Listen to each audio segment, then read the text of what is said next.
everyone and welcome back to my YouTube channel. Today I want to talk about what makes a good actor-agent relationship.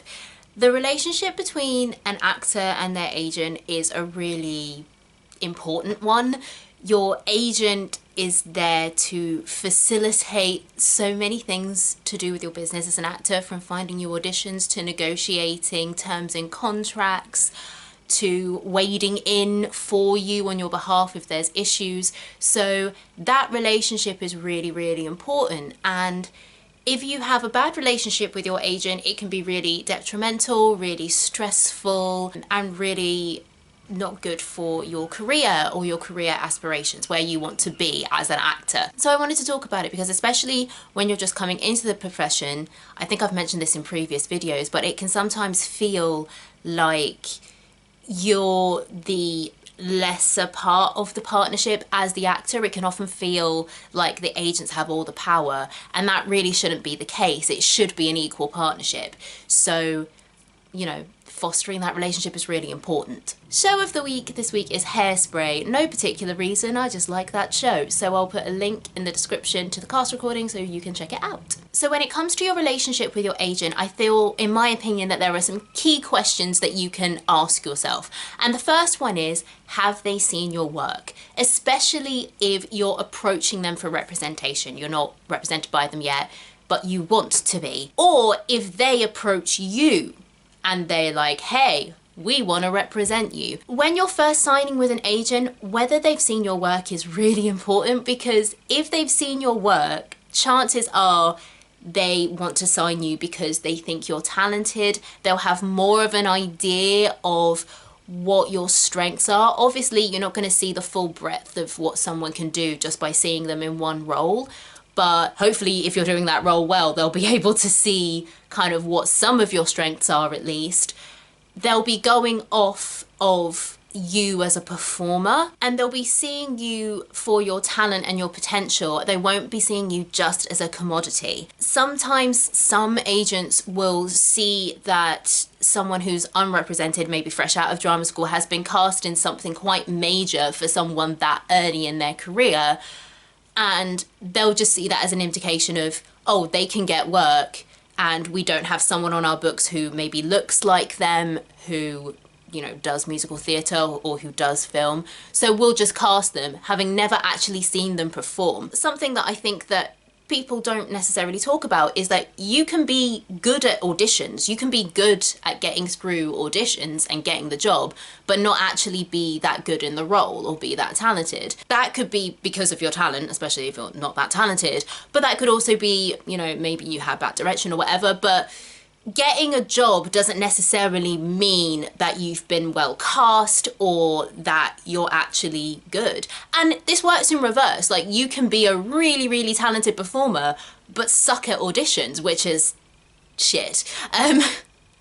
No, I'm not gonna bleep that. It is shit if you're like, I want to get a job and I have rehearsal and I know what I'm doing, I can smash it, but in an audition setting, I just fall apart. That's really hard to deal with. So it can work both ways. And if an agent has never seen your work but is wanting to sign you, you know, without an audition or without submitting a self-tape, I think that isn't a good foundation for a good relationship. And then once you're signed with an agent, if you're already signed with an agent, you want them to be seeing your work as often as they can. This isn't always possible, especially if you're at a boutique agency, a small agency, for example, like I am.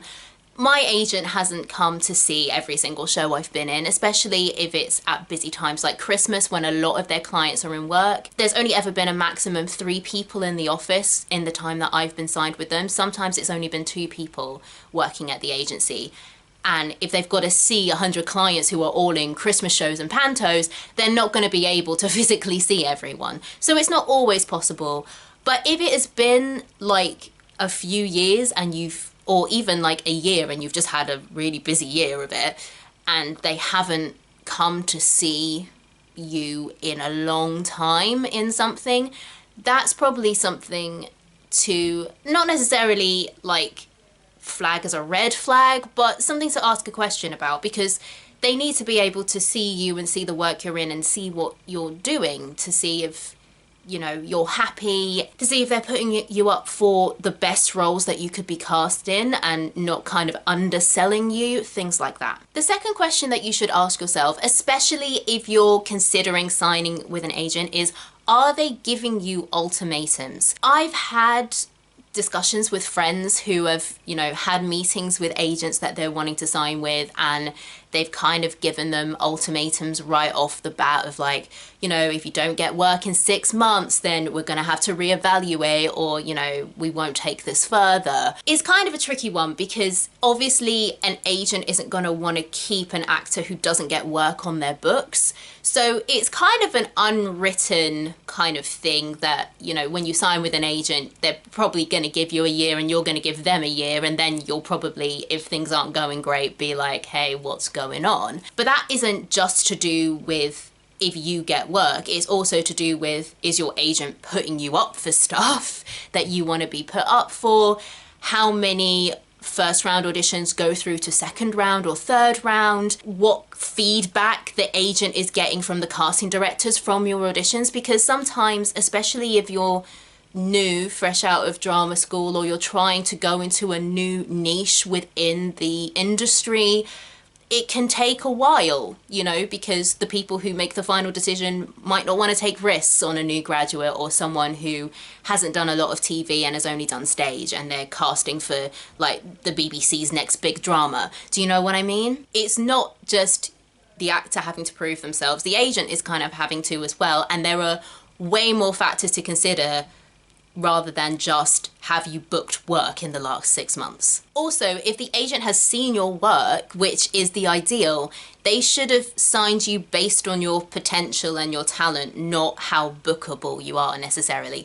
Obviously, if you're talented, you will get booked eventually, but they should be investing in you and wanting to work with you because they can see potential in you that they have the connections to really elevate. I don't know if that's the right phrasing, but you know what I mean. You're not a commodity to be bought and sold. They will want to invest in you to get the best jobs you can possibly get, because that way they get more commission as well. It's not like altruistic by any means. It is a business relationship, but it's not a purely simple transaction. Ideally, they're wanting to invest the time and energy to try and build your career so that you're happy, so that you'll stay with them, so that as you get bigger and bigger roles that pay more, they can reap the benefits of that commission, if that makes sense. And the final thing about ultimatums, which I've kind of touched on with it being a two-way street, and that success meaning more than just how many jobs you book, especially when you're first starting out or trying to get into a new niche, is that as an actor, if you are booking 1 in 20 auditions, so if you have 20 auditions and you book one job out of those 20, you're doing well, because there are so many other factors other than just your talent. There's your look, there's how you look in relation to the other people who they're considering to be cast, there's whether you're right for the role, etc., etc. The different skills, like if they need a particular skill for a particular role. And so if an agent's like, you've got 6 months to prove that you can get work, but they only get you 5 auditions, that's not fair. They haven't given you the 20 auditions to like prove yourself, as it were. And even then, it also depends on if they're putting you up for completely the wrong stuff because they haven't seen you perform and they're just going off your headshot. But actually, you know, this is probably, you should get new headshots if this is the case, but like they're getting one vibe from your headshot, but actually in person you give off a completely different vibe and a different energy, and they haven't seen that because they haven't seen you perform, then chances are not only are you disadvantaged because you've only had 5 auditions, but those 5 auditions might have been completely wrong for you. So how is that fair? I would always kind of put a pin in it if you're having a discussion with an agent for representation and they're giving you ultimatums right off the bat. Also, you're not gonna feel comfortable kind of having an open relationship when you know that that person is like, well, they haven't booked a job yet, we're gonna like cut them from our books. You know, that just doesn't foster an open relationship and a honest relationship, in my opinion. Leading on from that, the next question to have in mind is, does it feel like a partnership? This is something that you might not be able to gauge when you're first meeting with an agent for representation, but definitely once you're signed and you start working with them, really feeling like, is it a two-way street? Do you feel like you can meet with them to discuss your career and how it's going and ask for advice or let them know what you want to do? Do you feel like you can contact them when you see castings that you want to be put up for without them getting defensive or passive aggressive and being like, well, that's our job, like you stay in your lane? Just as a side note, I recently at my resting job overheard a couple of the other actors who work with me talking about they happen to have the same agent and them being like, you know, I told my agent I wanted to be seen for X and they were like, oh, why are you sending us that? Of course we've put you up for it. And we're just like, really, obviously I'm hearing this like second person, but from how they described it, it was just like really rude and really passive aggressive. And it's like, you don't need that. I'm just telling you that I want to be put up for it. Can you please make sure you submit me? Another thing to think about is, do you know who you're talking to when you call them or when you send an email and you get a reply? This is easier with a boutique agency. So for example, at the moment at my agency, there are 3 people who work there. There's my agent and then there's 2 other agents as well. And I don't always speak directly with my agent, but when I'm speaking to one of the other 2 women who work there, I know who I'm talking to. And often if I need to contact them about, for example, my availability, or if I'm in a communication with a company that I'm in the show of and it's something that I want them to be aware of, I feel comfortable CCing not only my agent, but either the general agent email or one of the other women or both of the other women, because I know that they're all in contact with each other and that they sometimes contact me. So like I can keep them in the loop. It's much easier with a boutique agency. With larger agencies like Curtis Brown, for example, those agencies, you'll have an agent and they'll have multiple assistants. And my understanding is that you as an actor, you will often talk to an assistant rather than your direct agent. If that's the case, bearing in mind, I've never been at a bigger agency, so I don't know firsthand how it works. And I imagine it would vary from agency to agency as well.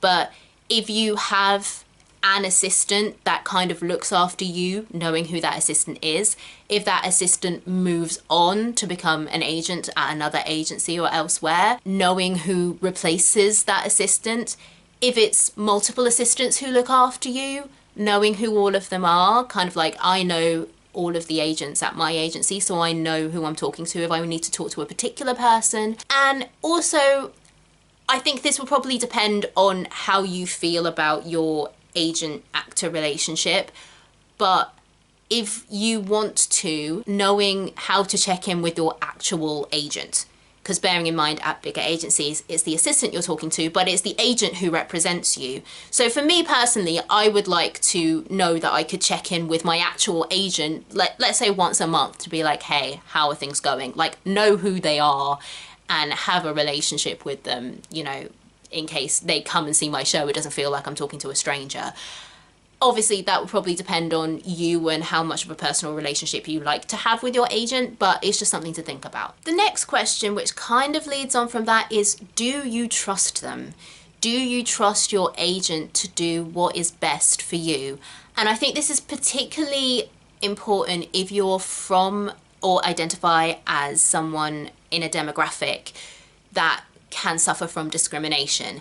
And this is also something where you could probably get a gut instinct in like a first interview when looking for representation, but I think this is something that you're not really going to know until you're in a situation where you just have to lay your cards on the table. Case in point, I'll try and keep this anecdote brief, but I auditioned for a show. It was one of those, there's an audition tomorrow, can you do it? Yes. I was in a show at the time, so like 8 p.m, I'm reading the script for the audition, and there's lots of stuff that I believe accidentally, and I think it was just unconscious bias, but either way, fed into negative stereotypes of women of colour, a particular stereotype of women of colour. And it was too late for me to be like, I'm not doing the audition, because it was literally like, I was called in the morning the next day and it's like 8 o'clock at night. So I couldn't just be like, I'm not going. So I went to the audition, and as soon as I got out of the audition, I emailed all of my concerns to my agent. I emailed because I was nervous, because my agent is a white man. At the time, there was only another person working at the agency, and they were a black man, but still men. And obviously I wanted to talk to my agent about it because it was my agent. So I basically just didn't know how he would take it, if he would understand where I was coming from, if he would dismiss it, if he would back me up. And so I was scared to call him on the phone. I think ideally, and now if that was happened again, I would call him on the phone, but I was scared, so I emailed. And I was like, oh God. And he emailed back and was like, no, absolutely agree with you that those things aren't okay, and if this goes further, we'll have a word and we'll ask these questions about the script. And I felt so much relief at just knowing that my agent has my back. And since then there have been other things, but like they really do. And I think also that's more important than all of the kind of little niggly stuff. Like there's always things like, oh, they're charging this commission and this other person's agent's charging that commission and they take commission for this and that and blah, blah, blah. All of that kind of melts away when you have a situation like that and you're like, I need you to back me up, and they do. And it doesn't have to be just like things that make you uncomfortable because of, you know, something's written in a discriminatory way. It can even be things as like if you're dealing with bad things in your company or things like that, or you know, if you need to get out of a contract for legitimate reasons. That hasn't happened to me, but you know, just knowing that your agent wants to look after you first and whatever job or whatever you're doing or being put up for second. They're not all about, well, you are in this job so you have to stick it out, or you need to audition for this because, you know, you haven't had an audition in a few weeks and so you need to audition for it even though you're uncomfortable. I think that is so important, and it's scary because, like I said, you don't really know how that's going to play out until you're in that situation. What's important to know is that you are your business. You're the actor, it's your career. You need an agent that is going to facilitate that.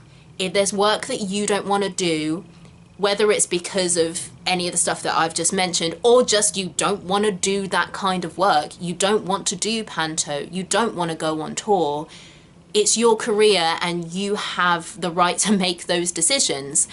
And you need an agent that is going to stand by those career decisions that you want to make. If something comes up and you learn or you realize that your agent doesn't have your back, then maybe that's a time to, if you feel it's possible, have a discussion with them, or maybe look for a new agent. Speaking of career goals, the final question to have in the back of your mind is your agent or potential agent going to serve your career goals? Now, obviously this can be the whole backing you up, do you trust them thing, but also it can be a lot more practical. For example, are you wanting to move to more TV and film, but you're currently signed with an agent who specializes in stage and doesn't have the contacts for TV and film? Do you want to be put up for more prestigious roles, but your agent doesn't have the contacts for that? Do you want to be on the National Theatre stage and you know that you've got the credits to back up that transition, but your agent literally doesn't have any clout with the casting department at the National? At the end of the day, your relationship with your agent is a business relationship.